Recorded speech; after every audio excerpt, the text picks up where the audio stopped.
सुप्रभात प्यारे बच्चों। आज हम कक्षा 9वीं की हिंदी व्याकरण की पाठ्य पुस्तक सरस हिंदी व्याकरण भाग 9 एवं 10 की पृष्ठ संख्या 273 पर दिए अनेक शब्दों के लिए एक शब्द का अध्ययन करेंगे। यह कार्य आपको 26 अप्रैल 2021 को भेजा जा रहा है। यह आवाज कल्पना शर्मा की है। बच्चों, आज हमारा विषय अनेक शब्दों के लिए एक शब्द है। आप सभी अपनी अपनी पुस्तक की पृष्ठ संख्या 273 निकाल लें। साथ ही व्याकरण की उत्तर पुस्तिका भी निकाल लें और पढ़ने के लिए तैयार हो जाएं। इनका अध्ययन करते करते बीच में आपसे कुछ प्रश्न भी पूछे जाएंगे। उन प्रश्नों के उत्तर आपने अपनी ऑडियो को 3 मिनट के अंतराल के अंतर्गत ही लिखने हैं। अतः आपका ध्यान इस ओर ही केंद्रित होना चाहिए। आशा करती हूं कि अब आप पढ़ने के लिए पूरी तरह से तैयार हैं।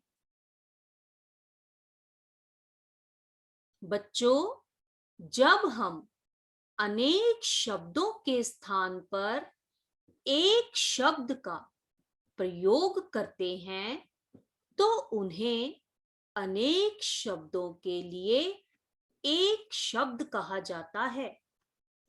अनेक शब्दों के लिए एक शब्द का प्रयोग करके हम अपने लेखन में सौंदर्य एवं सटीकता भर देते हैं।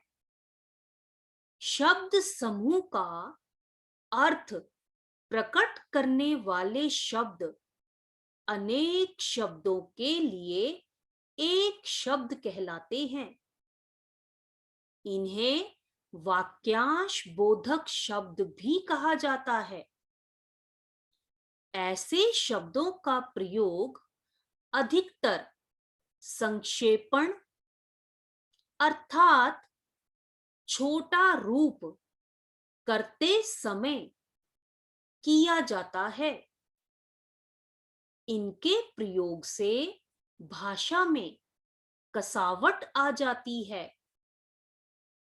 श्रेष्ठ भाषा का उदाहरण कम शब्दों में अपनी बात को प्रस्तुत करना है।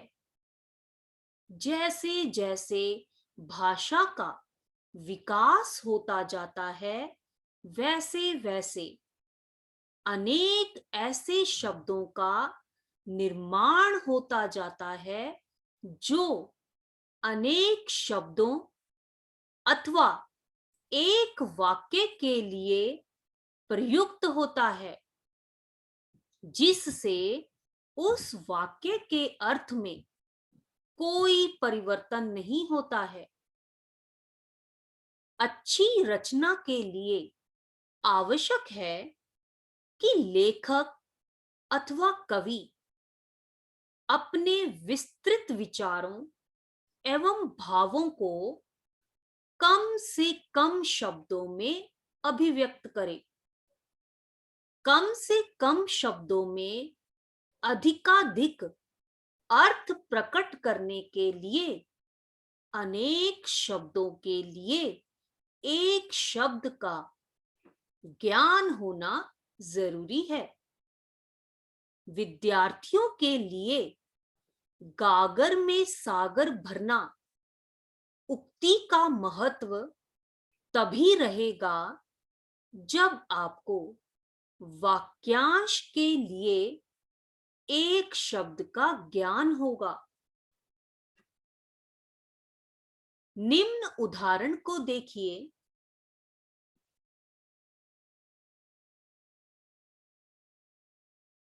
पहली उदाहरण है, गर्मियों की छुट्टियों में मैंने मित्र के साथ मसूरी घूमने जाने की सोची है।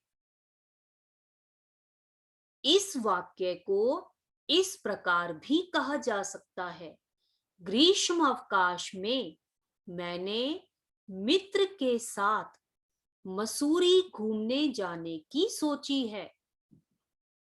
दूसरी उदाहरण है, सुनील कम बोलता है, या ये कहें सुनील मितभाषी है। बच्चों, उपर्युक्त उदाहरणों में गर्मियों की छुट्टियों के स्थान पर ग्रीष्मावकाश तथा दूसरी उदाहरण में कम बोलता है के स्थान पर मितभाषी शब्द लिखा गया है। ग्रीष्म अवकाश तथा मितभाषी अनेक शब्दों के स्थान पर प्रयोग किए गए एक एक शब्द हैं। इनके प्रयोग से भाषा में सौंदर्य एवं सटीकता आ जाती है। बच्चों, अब आपकी पुस्तक की पृष्ठ संख्या 273 पर दिए अनेक शब्दों के लिए एक शब्द का अध्ययन करेंगे। आपका ध्यान अपनी अपनी पुस्तक पर ही केंद्रित होना चाहिए।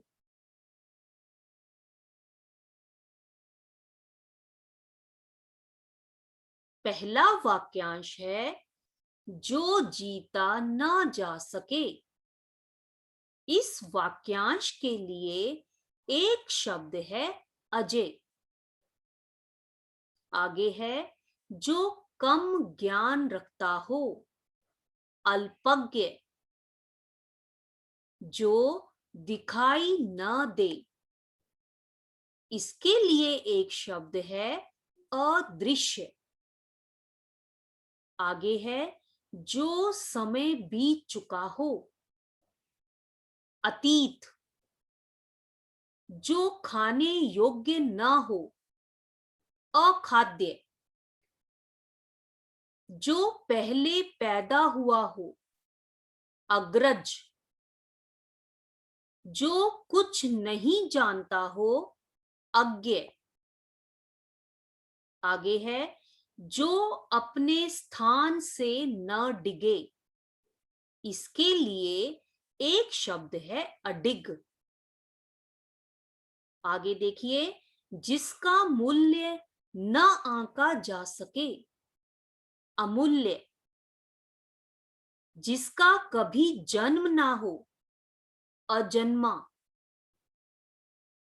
जिसके पास कुछ भी ना हो, इसके लिए एक शब्द है अकिंचन।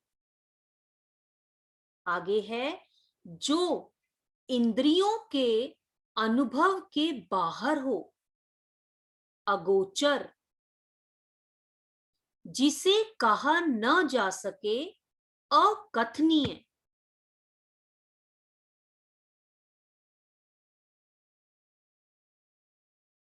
जो बिना वेतन के काम करते हों, अवैतनिक। बिना सोचे समझे किसी बात पर विश्वास करने वाला, अंधविश्वासी। जिसकी पहले से कोई आशा ना हो, अप्रत्याशित। जिसका कोई शत्रु ना हो, अजात शत्रु। जिसका वर्णन न किया जा सके, अवर्णनीय। कम भोजन करने वाला। कम भोजन करने वाला वाक्यांश के लिए एक शब्द है अल्पाहारी। आगे है जिसके बराबर दूसरा ना हो। जिसके बराबर कोई दूसरा ना हो, इसके लिए एक शब्द है अद्वितीय। बच्चों, अब मैं आपसे कुछ प्रश्न पूछूंगी। प्रश्न सुनकर आप अपनी ऑडियो को 3 मिनट का विराम देकर पूछे गए प्रश्नों के उत्तर लिखेंगे।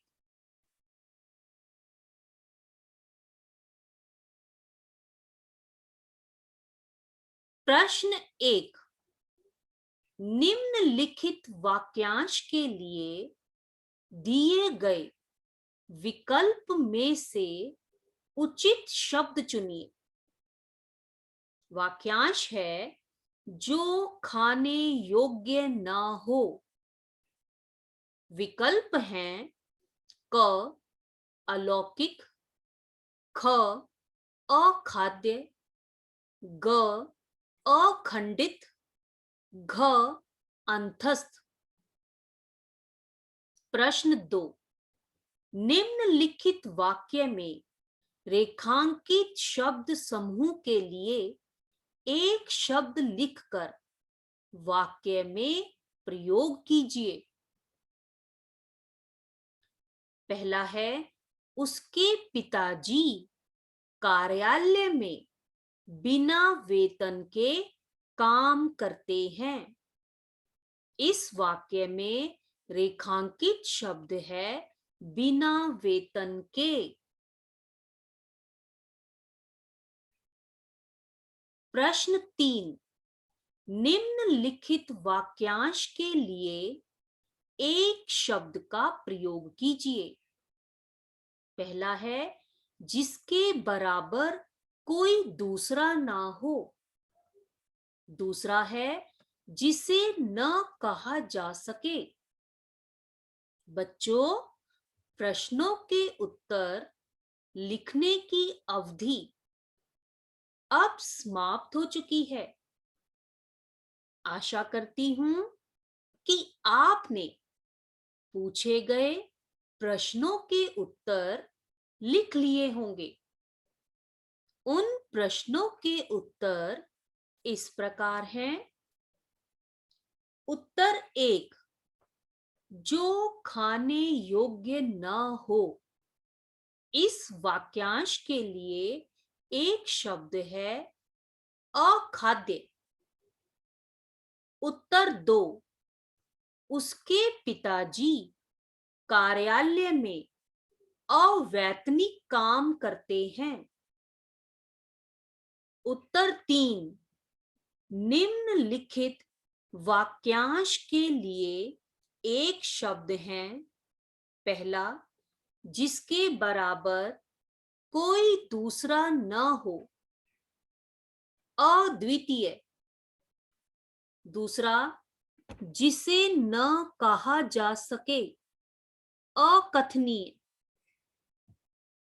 बच्चों, अब आगे दिए अनेक शब्दों के लिए एक शब्दों का अध्ययन करेंगे।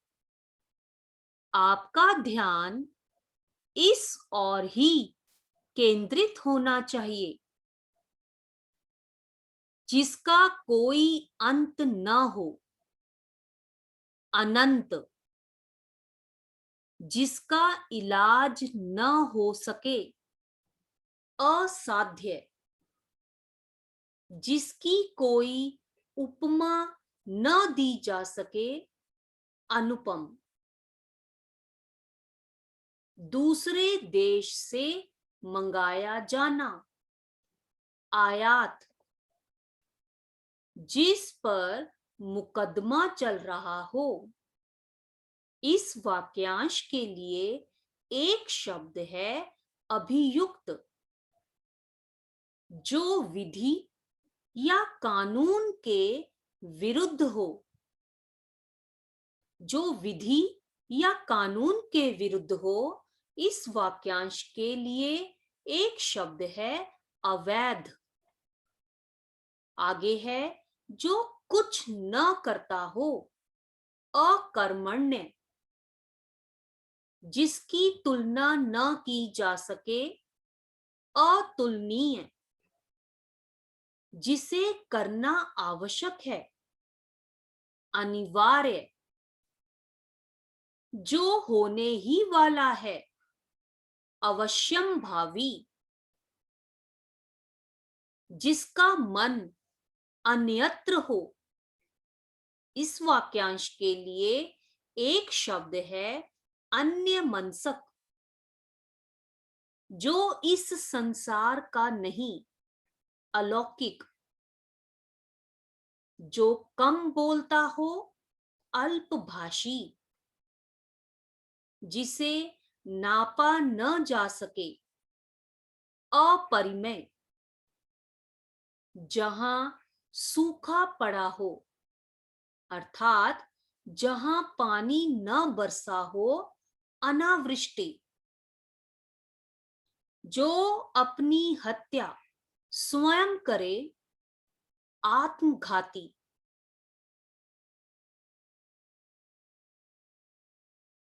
आगे है आशा से अधिक, आशातीत। जो ईश्वर पर विश्वास रखता है, आस्तिक। संपत्ति का अधिकारी, उत्तराधिकारी। आगे है जिस जमीन में कुछ पैदा ना हो, इसके लिए एक शब्द है ऊसर। बच्चों, आज हमने अजय से ऊसर तक अनेक शब्दों के लिए एक शब्द का अध्ययन कर लिया है। आशा करती हूं कि आपने इन्हें ध्यान से सुना एवं समझा होगा। इन्हें आप 2-3 बार ऊंचे स्वर में अवश्य दोहराएंगे। अब मैं आपको गृह कार्य दे रही हूं। इस कार्य को आप अपनी अपनी व्याकरण की उत्तर पुस्तिका में लिखेंगे।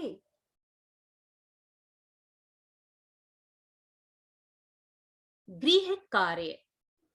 सभी छात्र व्याकरण की पुस्तक सरस हिंदी व्याकरण की पृष्ठ संख्या 273 एवं 274 पर दिए अनेक शब्दों के लिए एक शब्द अजय से ऊसर तक, अर्थात 1 से 40 तक 2-3 बार ऊंचे स्वर में दोहराएंगे और इन्हें अपनी अपनी व्याकरण की उत्तर पुस्तिका में भी लिखेंगे।